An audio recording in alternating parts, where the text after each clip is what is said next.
j'espère que ça passe en direct. Hein. Bon. Moi, je vais commencer l'émission.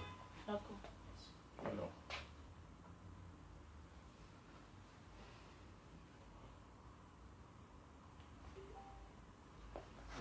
S'il te plaît, tu peux baisser les volumes. C'est là.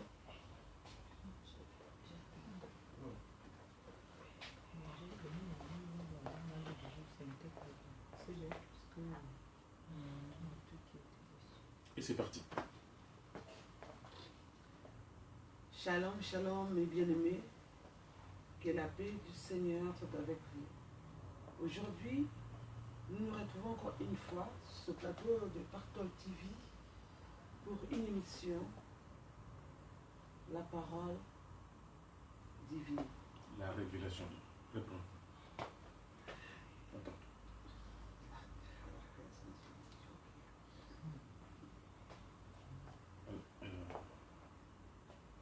Shalom, shalom, mes bien-aimés.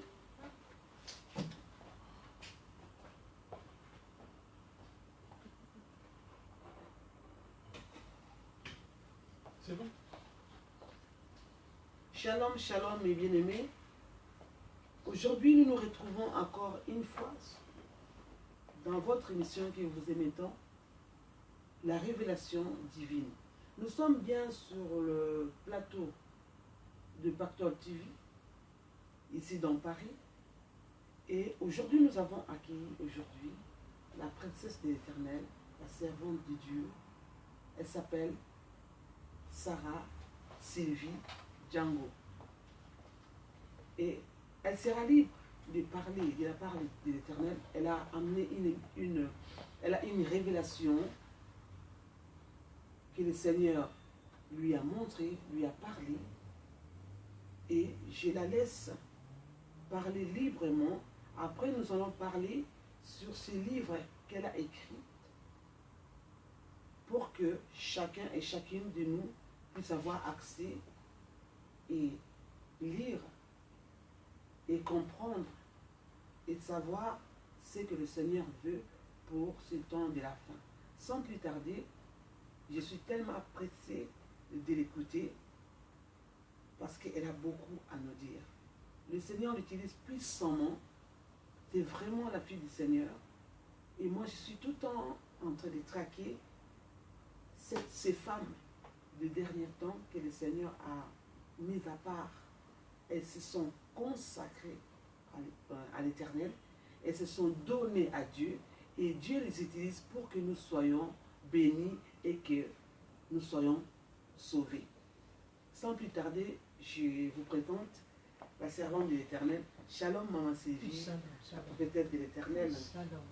Je suis vraiment ravie de vous accueillir sur mon plateau. Je vous laisse tout simplement parler et que le Saint-Esprit parle en vous.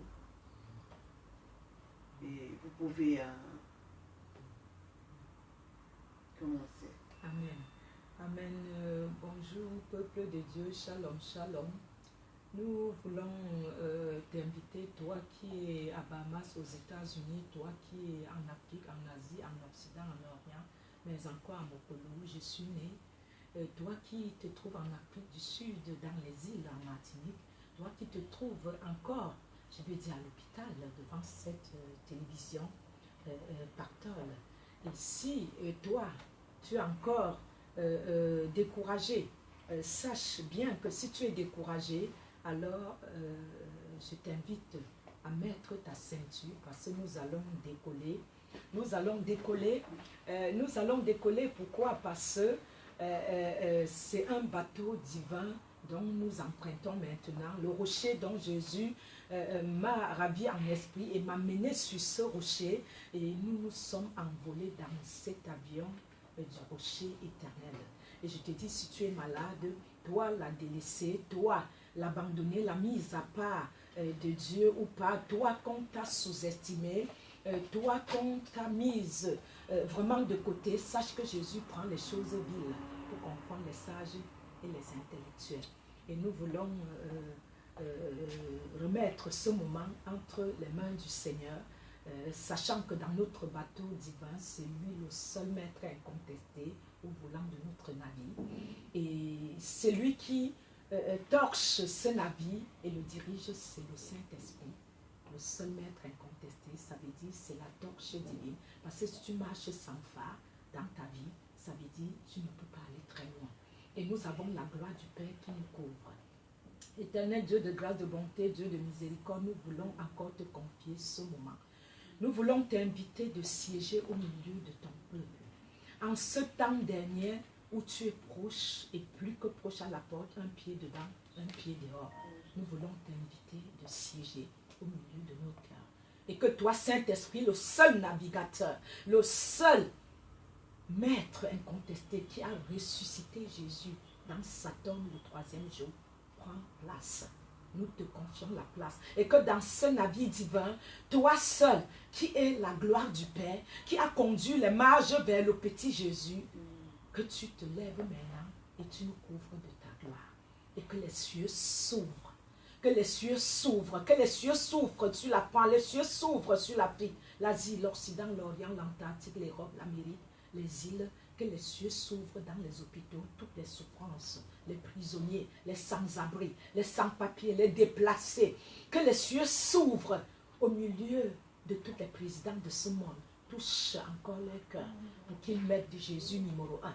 Que tous les ministres, les cultivateurs, les moyens et bas peuples se lèvent et l'Église et adorent Jésus, car tout genou fléchira et toute langue confessera qu'il est Seigneur. Prends le contrôle de tous les chérubins, les séraphins, les anges, les archanges, les 24 vieillards et toute la Trinité divine. À tes pieds, nous déposons courant. Mais nous avons péché en pensée par option et par omission. Nous te demandons miséricorde. Tu veux une église irrépréhensible, sans tache ni ride, rien de comparable. Oui, tu le dis dans Éphésiens 5. Nous voulons être cette église dont le monde a soif de nous, a besoin de nous. Et nous sommes la lumière de ce monde qui luit au milieu des ténèbres. Et tu nous dis, nous sommes le sel du monde, le sel ne perd pas sa saveur. Et que nous ne pourrions rien mettre sous le boisseau. Ce que les ténèbres cachent dans l'obscurité peut le crier sur les toits. Merci, nous te crions Jésus, car sans Jésus, la France ne peut rien, le monde ne peut rien. Nous avons besoin de Jésus, c'est la solution de nos vies. Dans le nom de Jésus, nous te confions cette émission et que l'honneur revient à lui seul. Dans des siècles en siècles, ainsi nous avons prié, unis d'un même esprit, comme le jour de la Pentecôte. Amen. Alléluia. Amen. Amen. Voilà, bien-aimés, nous avons navigué dans ce bateau divin. Je vous remercie, vous qui nous suivez partout, et je remercie la servante de Dieu, parce que servir Dieu, c'est d'une façon ou d'une autre. Servir Dieu, c'est aussi être dans l'inconnu. Servir Dieu, c'est filmer. Servir Dieu, c'est faire retentir sa voix dans le monde entier, de parler de qui est Jésus. Parce que Jésus dit, si tu as honte de moi, j'aurai honte de toi.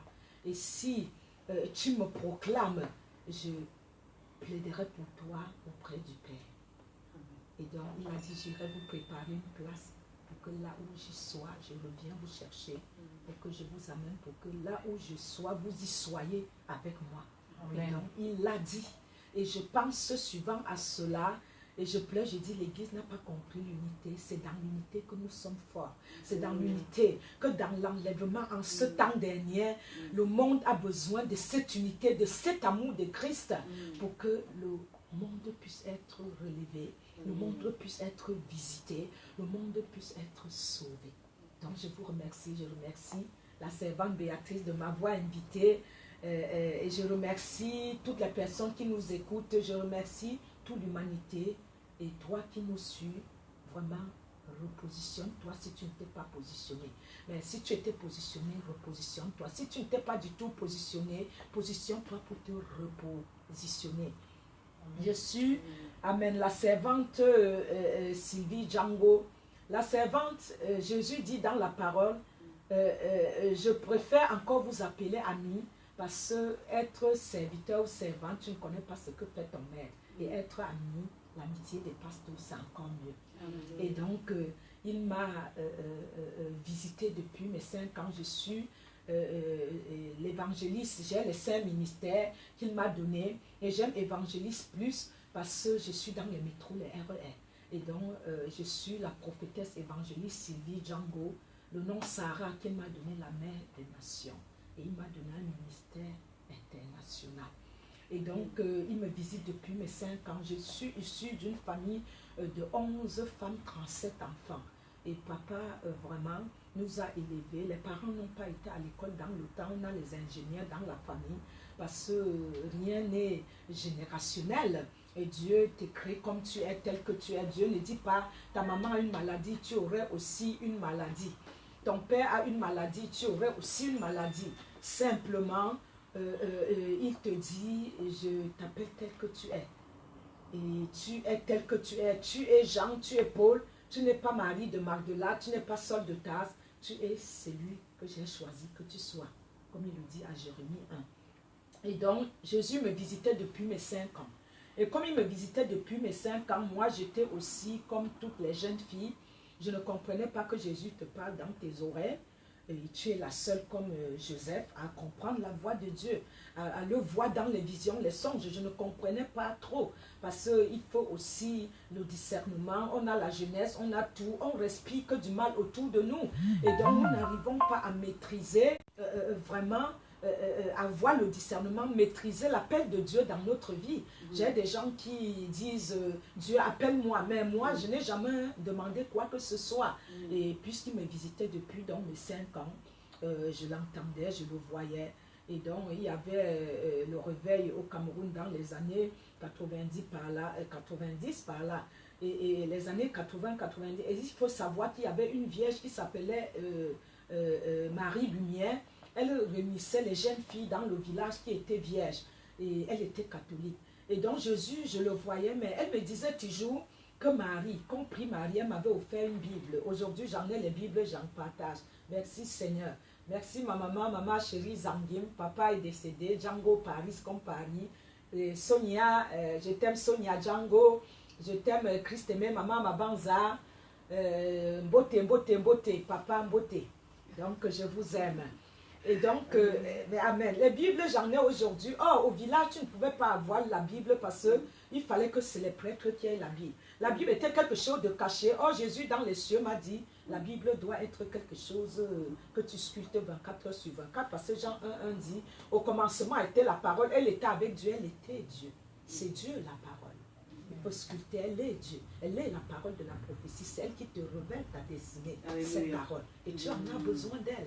Parce qu'elle est éternelle. Dieu est éternel. Tout passera sauf Dieu et la parole. Donc tu l'amèneras. J'ai dit à Jésus, c'est que j'amène comme trésor sur la terre la parole. Donc sculpte la parole et tu verras que tu feras d'elle, tu l'épouseras, tu le sculpteras en demandant l'aide du Saint-Esprit. Et elle va t'accompagner, c'est elle qui va résoudre tous les problèmes. Tu as dit, tu n'aurais plus besoin de la prophétesse. Elle te révélerait les choses cachées. Jérémie 33, les choses que tu ne connais pas et les grandes. Amen. Amen. Et donc c'est ainsi, elle me donne cette parole, elle me donne en cachette de garder. Mais tout le temps dans les visions, c'est Jésus qui vient me dire non. Je suis Jésus-Christ de Nazareth. Elle dit Marie, je dis c'est Jésus. Elle nous dit de prier Marie, je dis Jésus. Et je vais à l'église catholique, je vois comme les catholiques étaient partout. C'est une grâce pour nous parce qu'ils nous ont fait connaître Dieu. Mais les principes, les lois, ce n'est pas ça. La preuve en est que finalement Jésus m'a sorti pour me donner du côté évangéliste. Et ce n'est pas que la vérité est chez tel ou tel, c'est dans notre cœur la vérité. Et tu la connais, ta femme.